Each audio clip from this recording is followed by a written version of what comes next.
গতকাল থেকেই আমরা দেখিয়েছিলাম মহিলা চিকিৎসক মৃত্যুর পর আরজিকর হাসপাতাল উত্তপ্ত। ধৃত সঞ্জয় দাসকে 14 দিনের পুলিশি হেফাজতে নিয়েছেন কলকাতা পুলিশ। ধুমধুমার আরজিকর, সরাসরি সেই ছবি গতকাল থেকেই আমাদের ডেলি নিউজের পর্দায় আপনারা দেখছেন। আজ কি পরিস্থিতি? সঞ্জয়কে 14 দিনের জেল হেফাজতে নেওয়ার পর কি কি তথ্য উঠে এলো?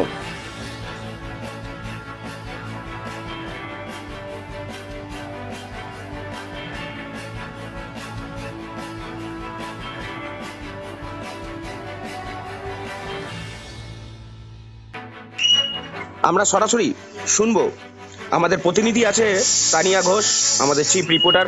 আমরা শুনবো যে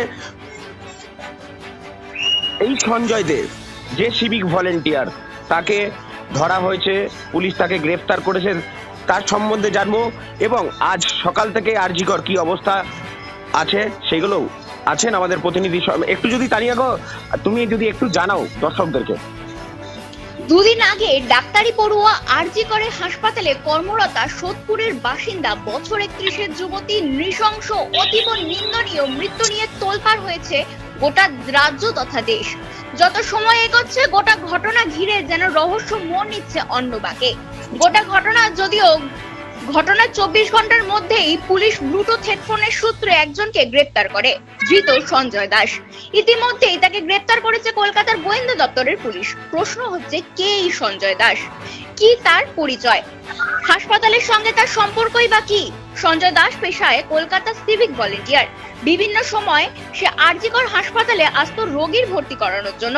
সেখানেও চিকিৎসকদের সঙ্গে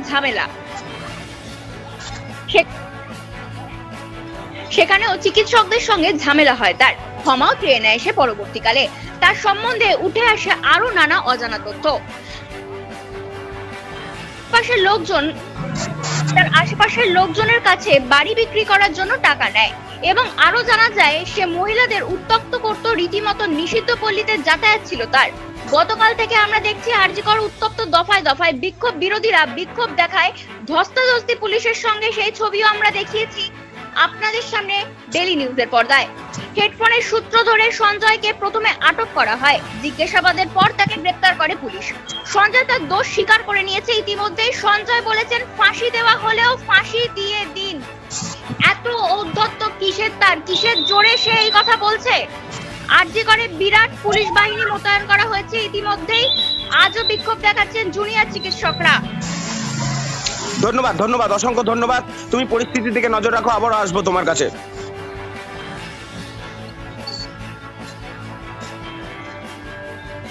যেমনটা জানালো আমাদের প্রতিনিধি তানিয়া ঘোষ, সরাসরি আরজিকর থেকে সেই ছবি গতকালকের। সঙ্গে থাকুন, আবার নতুন খবর নিয়ে আসছি আপনাদের কাছে। ততক্ষণে দেখতে থাকুন ডেলি নিউজ। কলকাতা থেকে মদন দালালের রিপোর্ট, ডেলি নিউজ।